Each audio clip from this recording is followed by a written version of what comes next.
এই যে জগন্নাথଙ୍କର ରଥ ତାର ଉଚ୍ଚତା ହଉଛି 33 ହାତ 5 ଆଙ୍ଗୁଳ, ବଳଭଦ୍ରଙ୍କ ରଥର ଉଚ୍ଚତା ହେଉଛି 32 ହାତ 10 ଆଙ୍ଗୁଳ ଏବଂ ସୁଭଦ୍ରାଙ୍କର ରଥର ଉଚ୍ଚତା ହେଉଛି 31 ହାତ।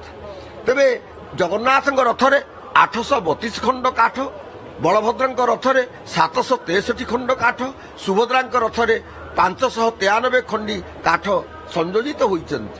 ଚକ ସଂଖ୍ୟା ଦୃଷ୍ଟିରୁ ଦେଖିଲେ ଜଗନ୍ନାଥଙ୍କ ରଥର ଚକ ସଂଖ୍ୟା 16, ବଳଭଦ୍ରଙ୍କ ରଥର ଚକ ସଂଖ୍ୟା 14, ସୁଭଦ୍ରାଙ୍କ ରଥର ଚକ ସଂଖ୍ୟା ହେଉଛି 12। ଆପଣମାନେ ଜାଣନ୍ତି ସେ ଚକର ଯୋଉ ବ୍ୟାସ, ଜଗନ୍ନାଥଙ୍କର ଯୋଉ ରଥ ସେ ଚକର ତାଙ୍କ ରଥର ଚକର ବ୍ୟାସ ହେଉଛି ଆପଣ ଦେଖିବେ ଯେ 7 ଫୁଟ ଏବଂ ବଳଭଦ୍ରଙ୍କ ରଥର ଯୋଉ ଚକର ବ୍ୟାସ ସିଏ ହେଉଛି 6.5 ଫୁଟ ଏବଂ ସୁଭଦ୍ରାଙ୍କ ରଥର ଯୋଉ ଚକର ବ୍ୟାସ ସିଏ ହେଉଛି 6 ଫୁଟ। ଏବଂ ଚକର ଯୋଉ ଉଚ୍ଚତା ଆପଣ ଦେଖିବେ ଯେ ସିଏ ସେମିତି ମଧ୍ୟ ରହିଛି। ଆଉ ଆୟୁଧ ଭାବରେ ଜଗନ୍ନାଥ ସ୍ୱାମୀଙ୍କର ଶଙ୍ଖ ଆଉ ଚକ୍ର, ବଳଭଦ୍ରଙ୍କର ହଳ ଆଉ ମୂଷଳ, ସୁଭଦ୍ରାଙ୍କର ପଦ୍ମ ଆଉ କହ୍ଲାର ଇଏ ସୁନ୍ଦର ଭାବରେ ଶୋଭା ବିସ୍ତାର କରୁଛନ୍ତି। ଏବଂ ଖାଲି ସେତିକି ନୁହଁ, ଅଶ୍ୱମାନଙ୍କର ସଂଖ୍ୟା ସମାନ ଅଛି 4 4 4, କିନ୍ତୁ ଜଗନ୍ନାଥଙ୍କର ଯୋଉ ଅଶ୍ୱଙ୍କର ବର୍ଣ୍ଣ ସିଏ ହେଉଛି ଶୁକ୍ଳ ବା ଶ୍ୱେତ ବର୍ଣ୍ଣ, ବଳଭଦ୍ରଙ୍କର ଯୋଉ ଅଶ୍ୱ ତାଙ୍କର ବର୍ଣ୍ଣ ହେଉଛି କୃଷ୍ଣ ବର୍ଣ୍ଣ, ସୁଭଦ୍ରାଙ୍କର ଯୋଉ ଅଶ୍ୱ ସେମାନେ ହେଉଛନ୍ତି ଲୋହିତ ବା ରକ୍ତ ବର୍ଣ୍ଣ। এই যে অশ্বମାନେ ଯେଉଁମାନେ ସଂଯୋଜିତ ହେଇଛନ୍ତି ସେମାନଙ୍କର ନାମ ମଧ୍ୟ ରହିଛି ଯେ ଜଗନ୍ନାଥଙ୍କ ରଥରେ ଲାଗିଛନ୍ତି ଯୋଉ 4 ଅଶ୍ୱ ଶଙ୍ଖ, ବଳାହକ, ଶ୍ୱେତ ଏବଂ ହରିଦାସ। ଆଉ ବଳଭଦ୍ରଙ୍କର ଯୋଉ ରଥ ସେ ରଥରେ ଲାଗିଛନ୍ତି ଯୋଉ 4 ଅଶ୍ୱ ସେମାନେ ହେଲେ ତୀବ୍ର, ଘୋର, ଦୀର୍ଘଶ୍ରମ ଆଉ ସ୍ୱର୍ଣ୍ଣନାଭ। ଆଉ ଦେବୀ ସୁଭଦ୍ରାଙ୍କ ରଥରେ ଲାଗିଛନ୍ତି ଯୋଉ ଘୋଟିକା ସେମାନେ ହେଉଛନ୍ତି ରୋଚିକା, ମୋଚିକା, ଜିତା ଏବଂ ଅପରାଜିତା। ଆପଣମାନଙ୍କୁ ସାରଥୀଙ୍କର କଥା ତ କହିଦେଇଛି ୟା ପୂର୍ବରୁ। ଏଇ ଯୋଉ ରଥର ଯୋଉ ରଜ୍ଜୁ, ଏଇ ଯୋଉ ରଜ୍ଜୁ ଆପଣ ଦେଖୁଛନ୍ତି, ଦେଖନ୍ତୁ ଦେଖନ୍ତୁ ଏପଟେ ବାମ ପାର୍ଶ୍ୱରେ ଭଗବାନ ନୀଳାମ୍ବରଙ୍କର ବଳଭଦ୍ରଙ୍କର ସୁନ୍ଦର ସେଇ ଯୋଉ ତାଳଧ୍ୱଜ ରଥ ଏବଂ ଦକ୍ଷିଣ ପାର୍ଶ୍ୱରେ ଦେଖାଯାଉଛନ୍ତି ଦେବୀ ସୁଭଦ୍ରାଙ୍କର ସେଇ ଯୋଉ ଦେବଦଳନ, ଦର୍ପଦଳନ ବା ପଦ୍ମଧ୍ୱଜ ରଥ। ଏଇ ଯୋଉ ଦ୍ୱାରପାଳ ହିସାବରେ ଜଗନ୍ନାଥଙ୍କ ରଥରେ ଅଛନ୍ତି କିଏ ନା ଜୟ ଏବଂ ବିଜୟ, କିନ୍ତୁ ଦ୍ୱାରପାଳ ଭାବରେ ବଳଭଦ୍ରଙ୍କ ରଥରେ କିଏ ଅଛନ୍ତି ନା ନନ୍ଦ ଆଉ ସୁନନ୍ଦ। ଆଉ ସୁଭଦ୍ରାଙ୍କ ରଥରେ ଅଛନ୍ତି କିଏ ଦ୍ୱାରପାଳିକା ଗଙ୍ଗା ଆଉ ଯମୁନା। ରଥ ଶିରର ଦେବତା ମଧ୍ୟ ଅଛନ୍ତି।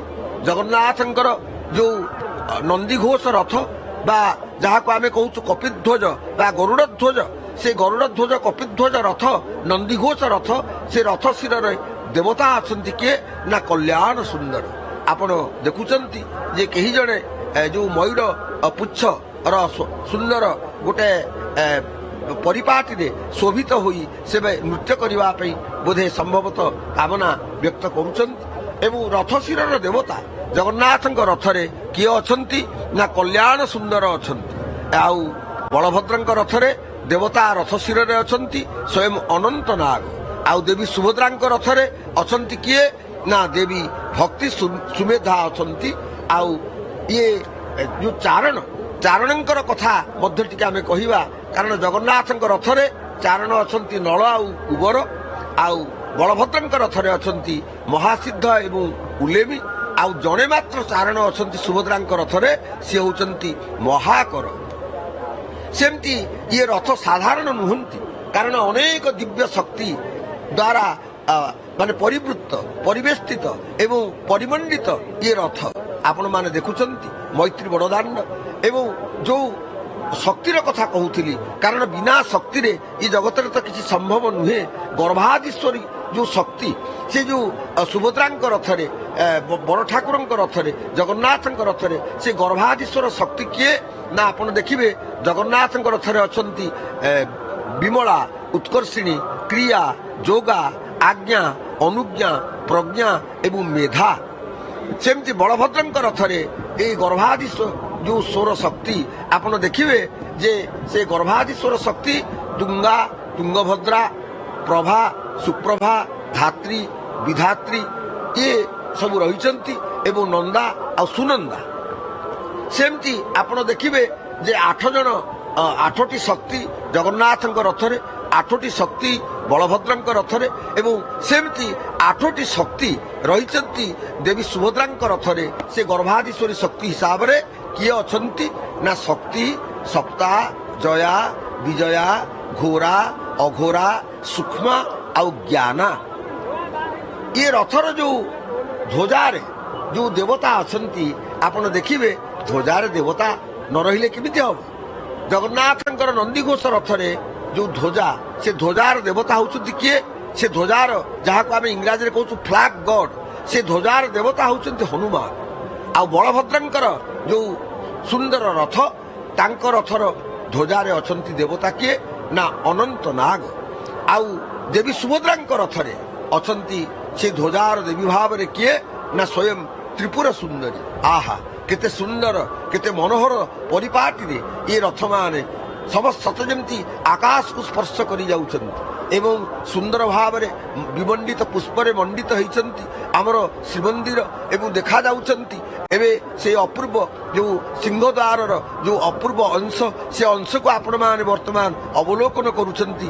ଆଉ ଶ୍ରୀମନ୍ଦିର ପ୍ରଶାସନ ଅନେକ ଭାବରେ ତାଙ୍କୁ ସଜେଇଛନ୍ତି ଏବଂ ଦେଖାଯାଉଛନ୍ତି ଅରୁଣ ସ୍ତମ୍ଭ ଏବଂ ଯୋଉ ଅରୁଣ ସ୍ତମ୍ଭ ସୂର୍ଯ୍ୟ ଉପାସନାର ଏକ ପ୍ରତୀକାତ୍ମକ ଅଭିବ୍ୟକ୍ତି ଅଟନ୍ତି। ସିଏ ମଧ୍ୟ ଆମର ନୟନ ଏବଂ ମନକୁ ଆକର୍ଷିତ କରି ନେଉଛନ୍ତି। ଆପଣମାନଙ୍କୁ ମୁଁ ଯୋଉ ରଥର ବର୍ଣ୍ଣନା କଥା କହୁଥିଲି, ଦେଖାଯାଉଛନ୍ତି ସୁନ୍ଦର ଚାରମାଳ ଏବଂ ବିସ୍ତୃତ ଚାରମାଳ। ମୈତ୍ରୀ ବଡ଼ଦାଣ୍ଡରେ ଏବେ ଲୋକମାନେ ଧୀରେ ଧୀରେ ଆସି ପହଞ୍ଚି ଗଲେଣି। ଭକ୍ତମାନଙ୍କର ନୟନ ଭିତରେ ସେଇ ତୃଷ୍ଣା ରହିଛି, ସେଇ ବ୍ୟାକୁଳତା ରହିଛି, ହୃଦୟରେ ସେଇ ଉତ୍କଣ୍ଠା ରହିଛି, ସେଇ ଶ୍ରଦ୍ଧା ରହିଛି, ସେଇ ଅନୁରାଗ ରହିଛି। ଏବଂ ଆମେ ଯୋଉ ରଥର କଥା ଆପଣଙ୍କୁ କହୁଥିଲି ଯେ ରଥରେ ଭିତରେ ଯୋଉ ଋଷିପଟା ରହିଛି, ସେ ଋଷିପଟା ଭିତରେ ଋଷିମାନେ ମଧ୍ୟ ଅବସ୍ଥାନ କରିଛନ୍ତି। ଆପଣ ଦେଖନ୍ତୁ ଏବେ ଦେବୀ ସୁଭଦ୍ରାଙ୍କର ଯୋଉ ରଥ, ସେଇ ସୁନ୍ଦର ରଥ ଆମମାନଙ୍କର ମନକୁ ଏବଂ ନୟନକୁ ଆକୃଷ୍ଟ କରୁଥିଲା।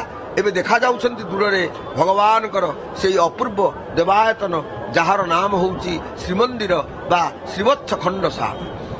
ଆପଣମାନଙ୍କୁ ଯୋଉ ରଥର ବର୍ଣ୍ଣନା ମୁଁ କହୁଥିଲି, ଏବେ ରଥରେ ଧୀରେ ଧୀରେ ସେବକମାନେ ସେମାନେ ମଧ୍ୟ ସେମାନଙ୍କର ଯୋଉ ଅଭିଳଷିତ ଯୋଉ ଭକ୍ତି ନିବେଦନ କରିବା ପାଇଁ ସେମାନେ ମଧ୍ୟ ପ୍ରକ୍ରିୟା ଆରମ୍ଭ କରୁଛନ୍ତି। ଆମେ ଯାହା ଲକ୍ଷ୍ୟ କରୁଛୁ ଯୋଉ ଋଷିପଟା ଭିତର ଅଂଶରେ ରହିଛି, ସେ ଋଷିପଟା ଯୋଉଠି ପ୍ରଭୁମାନେ ବସନ୍ତି, ତାଙ୍କର ଯୋଉ ଉପର ଅଂଶ ସେ ଋଷିପଟାରେ 8 ଜଣ ଋଷି ଅଛନ୍ତି ଜଗନ୍ନାଥଙ୍କ ରଥରେ ଏବଂ 8 ଜଣ ଋଷି ଅଛନ୍ତି ବଳଭଦ୍ରଙ୍କ ରଥରେ ଏବଂ 6 ଜଣ ଋଷି ଅଛନ୍ତି ଦେବୀ ସୁଭଦ୍ରାଙ୍କ ରଥରେ। ଆପଣମାନେ ଦେଖିବେ ଯେ ଯୋଉ ଋଷି ମୁନି ଏବଂ ଋଷି ମୁନି ମାନଙ୍କର ଦେଶ ହେଉଛି ଭାରତ ବର୍ଷ, ସତ୍ୟର ଧରଣୀ, ତପସ୍ୟାର ଦେଶ। ଆହା ଏ ମନ ପାରାରେ ଶ୍ରୀକ୍ଷେତ୍ରରେ ଯିବୁ ଉଡ଼ି ଉଡ଼ିକି, ଏ ଯୋଉ କଥା ଯୋଉ ଗୀତ ସେଦିନ ଆବେଗ କଣ୍ଠରେ ଅମୃତ କଣ୍ଠ। ଆହା ଭିକାରୀ ବଳ ମହୋଦୟ ସ୍ୱର୍ଗତ ଭିକାରୀ ବଳ କେତେ ସୁନ୍ଦର ଗୀତ ଗାଇଥିଲେ ପାରାମାନେ, ସେମାନେ ମଧ୍ୟ ଉପବେଶନ କରିଛନ୍ତି। କାରଣ ଭଗବାନ ଜଗନ୍ନାଥ ଜଗତର ନାଥ ଏବଂ ଏହି ଜଗତ ଭିତରେ ଯେତେ ଯିଏ ଅଛନ୍ତି ଚର ଅଚର ଜଡ଼ ଚେତନ ପଶୁ ପକ୍ଷୀ ଜୀବ ଜନ୍ତୁ ସମସ୍ତଙ୍କର ସେ ହେଉଛନ୍ତି ପ୍ରାଣନାଥ। ଅତଏବ ସେମାନେ କାହିଁକି ବଞ୍ଚିତ ହେବେ? ଆପଣ ଦେଖୁଛନ୍ତି ଏ ସୁନ୍ଦର ପ୍ରଭା ବିସ୍ତାର କରୁଛି, ଶୋଭା ବିସ୍ତାର କରୁଛି ଯୋଉ ଚାହାଣୀ ମଣ୍ଡପ, ଯୋଉ ଚାହାଣୀ ମଣ୍ଡପରେ ଆପଣମାନେ ଜାଣନ୍ତି ଶ୍ରୋତ୍ରୀୟ ବ୍ରାହ୍ମଣ ମାନଙ୍କ ଦ୍ୱାରା ରଥ ପ୍ରତିଷ୍ଠାର କାର୍ଯ୍ୟ ଅନୁଷ୍ଠିତ ହବ। ଏଥିରେ ସହଯୋଗ କରିବେ ଆମର ମନ୍ଦିରର ମୁଖ୍ୟ ପୁରୋହିତ ଏବଂ ଶ୍ରୋତ୍ରୀୟ ବ୍ରାହ୍ମଣ ଗଣ। ସେମାନେ ସମସ୍ତେ ଭଗବାନଙ୍କ ଉଦ୍ଦେଶ୍ୟରେ ଏ ରଥ ପ୍ରତିଷ୍ଠା ତ ହବ ନା, ସେଥିପାଇଁ ଯଜ୍ଞ କରିବାକୁ ହବ ଏବଂ ଯଜ୍ଞ ଶେଷରେ ସେମାନେ କଳସର ଯୋଉ ଜଳ ସିଞ୍ଚନ କରିବେ ଏବଂ ରଥ ପ୍ରତିଷ୍ଠା କାର୍ଯ୍ୟ ମଧ୍ୟ ଆପଣମାନେ ସମସ୍ତେ ଅବଲୋକନ କରିବେ। ଏବଂ ଆପଣମାନେ ଯୋଉମାନେ OTVର ପରଦାରେ ଏ ଦୃଶ୍ୟ ଅବଲୋକନ କରୁଛନ୍ତି, ଆପଣମାନଙ୍କ ନିକଟରେ ମୁଁ ମୋର ଅନ୍ତରର କୃତଜ୍ଞତା ଜ୍ଞାପନ କରୁଛି। ଜୟ ଜଗନ୍ନାଥ, ଜୟ ଜଗନ୍ନାଥ, ଜୟ ଜଗନ୍ନାଥ।